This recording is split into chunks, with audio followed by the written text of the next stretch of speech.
coração, na sua vida, a cada dia. Quero te convidar para abrir a sua Bíblia no livro de Lucas, no capítulo 17, a partir do verso de número 11. Evangelho de Jesus, narrado por Lucas, no capítulo de número 17, a partir do versículo de número 11, onde estaremos meditando aqui nesta noite na palavra de Deus. Amém?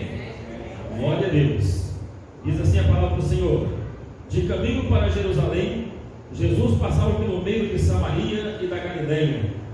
Ao entrar numa aldeia, saíram-lhe ao encontro 10 leprosos, os quais pararam de longe e gritaram: Jesus, mestre, compadece-te de nós. Ao vê-los, disse-lhe Jesus: ide e mostrai-vos aos sacerdotes. E aconteceu que, indo eles, foram purificados. Um dos 10, vendo que estava curado, voltou, dando glória a Deus em alta voz, e prostrou-se com o rosto em terra aos pés de Jesus, agradecendo-lhe. E este era samaritano. Então Jesus lhe perguntou: não eram 10 os que foram curados? Onde estão os 9? Não houve, porventura, quem voltasse para dar glória a Deus, a não ser este estrangeiro? E disse-lhe: levanta-te e vai, porque a tua fé te salvou. Amém? Glória a Deus. Pode sentar, meus irmãos, irmãs, fiquem à vontade. Graças a Deus, porque o Senhor nos permitiu estarmos aqui, poder nesta noite compartilhar com você a palavra de Deus que Ele tem colocado em nosso coração, para podermos pregar aqui nesta noite e falar de Jesus para a sua vida, para a minha vida, para todos nós. Todos aqueles que ouvirem esta mensagem da palavra de Deus serão então impactados pela palavra, porque o poder de Deus, ele impacta o nosso coração e a nossa vida, porque Ele é de fato muito poderoso. Amém? A palavra de hoje, o tema é gratidão a Deus por suas bênçãos. Amém? Para mostrar para nós, irmãos, o quanto é importante a gente ser grato a Deus por aquilo que Deus tem feito na nossa vida. Amém. Infelizmente, não são poucas as pessoas que têm deixado de lado a gratidão, que têm deixado de lado a alegria de agradecer a Deus pelas bênçãos, né?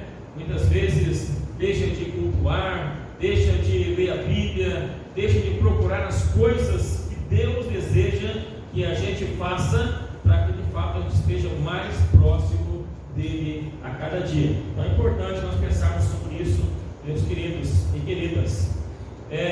Esse texto, ele não é uma parábola, ele não é apenas um conto, mas ele é de fato um milagre, uma narrativa de um milagre que Jesus realizou durante o seu ministério. É uma narrativa de algo de um fato que aconteceu na vida de algumas pessoas, e que as pessoas que estavam em volta foram também impactadas por aquele milagre que ali aconteceu na vida daqueles homens, e principalmente pela atitude de um homem que resolve voltar para dar graças a Deus pela bênção e pelo milagre. Então essa história aqui, essa narrativa bíblica, ela vem mostrar para a gente que Deus, Ele de fato, Ele tem alcançado muitas pessoas, e a bênção dele tem alcançado muitos corações, e muita gente tem sido abençoada por Deus. Pessoas curadas, pessoas sendo libertas, né? Pessoas que estão com problemas psicológicos, e Deus tem resolvido os problemas. Como é bom, né? Quando você conversa com uma pessoa que algum tempo atrás estava com um problema grave na vida ou na família, e depois você o encontra novamente, e quando você fala com essa pessoa, diz assim: graças a Deus, este problema já foi resolvido. Então a gente se alegra muito saber que esse nosso Deus é poderoso, e ao longo do tempo Ele tem feito isso, né? Porque são tantos milagres que Jesus realiza, e esse aqui é mais um dos tantos milagres de Jesus, porém é um milagre que marca o Evangelho, e deixa no Evangelho uma marca para a gente entender o quanto Deus ele se preocupa, talvez não com a realização mas com o ser humano em si, com as pessoas, né, que têm as suas necessidades. Porque vamos perceber aqui que essa passagem bíblica aqui de Jesus, ela vai contrariar algumas lógicas humanas, ela vai contrariar algumas ideologias humanas de algumas pessoas que pensavam uma coisa, e quando Jesus chega naquele lugar, acontece algo extraordinário ou diferente do que muitas pessoas pensavam. Olha, Jesus ele está descendo para Jerusalém, e da onde ele ia para ir para Jerusalém, ele tinha dois caminhos, duas rotas. Ele tinha uma rota que passava pelo Vale do Jordão, que era o caminho mais usado pelos judeus, que eles não gostavam de usar outra rota. Eles gostavam de usar a rota que passava pelo Vale do Jordão, porque não precisavam passar por dentro de Samaria, e também não precisava se encontrar com aquelas pessoas que tinham doenças contagiosas e que muitas vezes estavam lá à entrada de Samaria, na estrada por ali afora. Alguns que ficavam à margem da sociedade por causa das suas doenças e dos seus problemas, e eles evitavam essa rota. Então a maioria, grande maioria dos judeus, quase todos, passavam pelo Vale do Jordão para não passar por ali, né? Eram dois motivos. Um é para não se encontrar com essas pessoas, porque o perigo era, ou o medo deles, né? Era assim: vamos encontrar pessoas ali que têm doenças contagiosas e podemos ser contaminados com a doença deles. E outro problema que eles não passavam, não queriam passar pela outra rota também, porque passando por dentro de Samaria, iriam enfrentar um problema religioso grave que acontecia entre os judeus e samaritanos. Lembra lá do Evangelho de João, capítulo 4, quando Jesus tem um encontro com a mulher samaritana, que eles têm um diálogo ali, e nesse diálogo vai aparecer a expressão de que judeus e samaritanos não conversavam.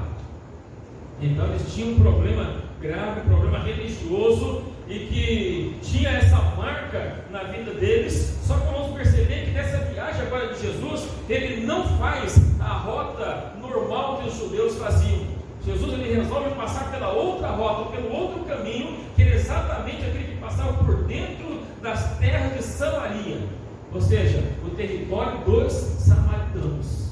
E Jesus está indo ali, caminhando com os seus discípulos, descendo para onde ele estava indo, a sua viagem, e o texto diz que assim que ele começa a entrar na aldeia de Samaria, que ele entra ali, aparecem 10 homens que param longe de Jesus, porque eles eram leprosos, né? Eram os 10 leprosos, e de longe eles gritam para Jesus, porque queriam um milagre, porque precisavam de uma bênção na sua vida. Olha, a regra dizia que uma pessoa leprosa não podia chegar perto de uma pessoa com saúde normal menos de 15 metros.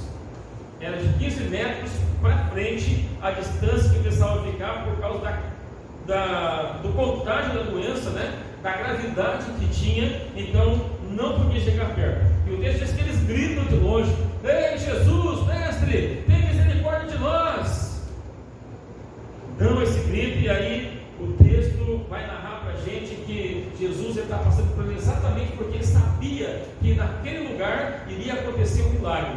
Jesus sabia que naquele dia ele ia realizar um grande milagre, porque Jesus ele é onisciente. Como Deus, ele sabe todas as coisas, até aquelas que vão acontecer. Talvez os samaritanos nem imaginavam.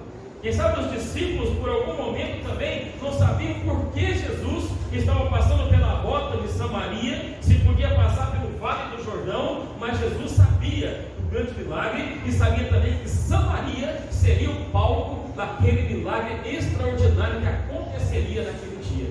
Então por isso é que ele atravessa, é que ele passa por ali com os seus discípulos ali, né? E nós vamos perceber que tanto os judeus como os samaritanos, eles foram testemunhas deste milagre, eles contemplaram o que aconteceu ali naquele dia, estavam presentes ali para ver o grande poder e o grande agir do Deus que não se mistura com as disputas ou os problemas que existem entre as pessoas que se rivalizam, seja por religião, seja por política, seja por qualquer outra área da vida que possa existir. Deus, ele não entra nesses problemas. Então por isso é que Jesus passa por ali naquele lugar, naquele dia, né? E quando os homens gritam de longe para ele, pelo socorro, pela misericórdia, pela ajuda dele, a Bíblia diz, o texto diz para a gente aqui, que quando Jesus vê aqueles homens, ele olha para eles e fala assim: vão e mostrem-se aos sacerdotes,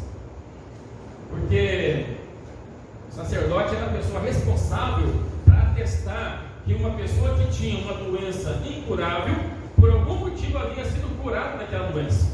Então Jesus manda eles ir lá para se mostrar para o sacerdote, para eles atestarem que eles estavam bons, e de repente diz que eles se viram para caminhar, e quando eles começam a andar, eles percebem que a sua pele está limpa. Glória a Deus. Amém. Eles percebem que o milagre aconteceu, que naquele momento ali em que Jesus manda dizer que eles obedecem ao voz de Jesus e viram-se para ir, eles estão novamente curados, com a sua pele boa de novo. É tão maravilhoso, irmãos, porque eu imagino a alegria daqueles homens, né? Sofrendo com aquela doença, muitas vezes abandonado por algumas pessoas. O isolamento social não é uma coisa fácil, né? A gente que está vivendo esse tempo de 2020, 2021, sabe o que é isolamento social, sabe exatamente o que é viver isso. Imagina eles que estavam vivendo em um tempo que não podiam se comunicar, conversar ou chegar perto de outras pessoas. Eu imagino a alegria, a felicidade deles. Imagina você que daqui a uns dias, né? Sei lá, mais um mês ou mais algum tempo, nós vamos poder vir para a igreja e ninguém vai precisar usar máscara. Quem vai ficar feliz dá glória a Deus aí? Amém, né? Daqui uns dias você vai chegar, não vai ter mais separação de papel dizendo aí que está isolado numa cadeira. Glória a Deus, porque nós nos alegramos quando acontecem essas coisas boas, o milagre de Deus chega, quando a bênção chega. Imagina aqueles homens.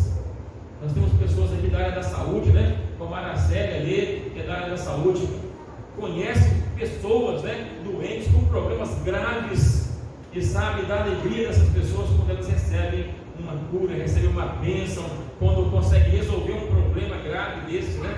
É uma alegria, né? Está ali o Diácono Fábio, que está na medicina aí, quase caminhando para se formar aí, então já sabe também um pouco sobre isso. E o que eu acho muito bonito nesse texto aqui, interessante, é que quando eles percebem que estão curados, acontece algo legal aqui. Porque um daqueles homens que estavam lá no meio dos 10, ele volta correndo e volta glorificando a Deus, mas o texto diz assim, que ele glorificava a Deus em alta voz. Amém. Não era aquele glória a Deus, assim não, escondidinho, sabe? Não era aquele glória a Deus, aleluia. Não, diz que ele voltava assim: glória a Deus, louvado seja Deus. Alta voz, irmãos, era grito de alegria, de felicidade, de contentamento pelo que Deus havia feito na vida dele. Ele vem gritando de alegria e dando glória a Deus. E quando ele chega perto de Jesus, ele se joga aos pés de Jesus. Ali ele se prostra, ele se ajoelha aos pés de Jesus, agradecendo a Cristo pelo que havia acontecido na vida dele. Mas, por outro lado, a gente tem também uma tristeza, se é que podemos colocar entre aspas aqui essa palavra, que Jesus ele vai olhar para aquele homem e vai dizer assim: não eram 10 os que foram limpos? Onde é que estão os outros 9? O que aconteceu? Que nenhum deles voltou aqui para agradecer a Deus, para dar glória a Deus, a não ser esse estrangeiro. Por que Jesus fala que era estrangeiro? Porque ele era um samaritano, ele não era um judeu. Sabe, a gente olha para a Bíblia e vamos perceber assim que os judeus, eles tinham os samaritanos como alguém menos importante. Para eles, os samaritanos era alguém que não tinha importância nenhuma, que não tinha direito à salvação, que não tinha esperança. Eles tinham essa queixa contra os samaritanos, e os samaritanos também tinham contra os judeus. É tanto que naquele diálogo da mulher samaritana com Jesus, ela fala assim: enquanto vocês dizem que é lá no monte, nós dizemos que é aqui o lugar de adorar, e aí como é que fica? Então nós vamos olhar para cá, nós vamos entender que acontece algo aqui para mostrar para a gente exatamente aquilo que nós precisamos compreender da palavra de Deus, né? Que para Deus não existe judeu e samaritano, né? Como disse Paulo, nem judeu nem grego. Para Jesus o que existe é ser humano. Para Jesus o que existe são pessoas que precisam da ajuda dele, pessoas que precisam da salvação e pessoas que precisam também agradecer, ser gratos a Deus por aquilo que Deus tem realizado na sua vida. Então é para essa classe de pessoas que ele está olhando, pessoas que precisam da ajuda. O que marca aqui para a gente no texto não é simplesmente a cura, né? Apesar que não foi uma simples cura, foi algo extraordinário, mas não é apenas isso que marca assim, mas o que marca para a gente é que uma pessoa voltou para agradecer. E às vezes a gente olha, né, para a vida e a gente vê quantas pessoas que já foram abençoadas por Deus, que você conhece, né, que você orou por elas, e muitas vezes elas não voltam para agradecer, muitas vezes não vêm ao templo para agradecer a Deus, parece que às vezes até se afasta um pouco depois que a bênção acontece. E na verdade deveria ser o contrário, né? Quanto mais abençoado estamos, mais perto de Jesus devemos estar. Amém, igreja? Quanto mais as bênçãos acontecem, quanto mais os milagres acontecem em nossa vida, mais a gente deve chegar perto de Deus, agradecer a Ele, ser grato por tudo quanto Ele tem feito na nossa vida. Pode ser às vezes uma cura de uma enfermidade das mais simples, como de uma das mais graves, né? Pode ser uma libertação, pode ser para você ou para alguém da sua família, algum conhecido, algum amigo de trabalho, alguém que receba a bênção, mas nós não podemos deixar de falar, não podemos deixar de contar, não podemos deixar de glorificar o nome de Deus, porque aquele ex-leproso, agora ele volta ali, contente, agradecendo a Deus pela bênção. Eu que olho para esse texto que eu vejo aqui, é a palavra de Jesus no final aqui para ele. Ele chega ali todo grato aos pés de Cristo, e a palavra de Jesus para ele foi assim: ó, levanta-te e vai, porque a tua fé te salvou. Amém. Aleluia! Não importa se você é samaritano, não importa se você é judeu, não importa quem é você, a tua fé alcançou salvação. Amém. Porque agora estava ali um samaritano ajoelhado aos pés de um judeu, que era Jesus. Mas não era um simples judeu, era Deus que estava ali, era o Emanuel, o Deus conosco, o Senhor Todo-Poderoso que estava ali, aquele que valoriza o ser humano, porque não leva em conta a nossa religiosidade, mas Ele se importa com você, Ele se importa comigo, Ele se importa conosco, porque nós somos pessoas, somos seres humanos e necessitamos da vida dele. Então, queridos irmãos e irmãs, fica para nós hoje aqui esta mensagem, para você pensar depois do culto, ainda, quando você for para casa, continuar refletindo nesta mensagem e nesta palavra de Deus aqui que fica para a gente nessa noite. Precisamos aprender a ser gratos a Deus. Amém. Precisamos aprender a cada dia mais e mais sermos gratos por tudo que Deus tem feito na nossa vida, por cada manhã que a gente acorda, cada dia que você abre os seus olhos e você vê que mais um dia nasceu para você, é motivo de dar glória a Deus, de agradecer a Deus, de exaltar o nome dele. A cada noite que você chega na sua casa, coloca a cabeça no seu travesseiro e você vê que está respirando, é motivo de agradecer, porque Ele te deu, Ele me deu, Ele nos deu o privilégio de termos mais um dia de vida. Então que a gente aprenda cada dia a ser grato a Deus por tudo o que Ele tem feito na nossa vida, e eu tenho certeza que muito mais ainda Ele fará por mim. Amém? Glória a Deus, louvado seja o nome do Senhor. Nós vamos agora para a oração.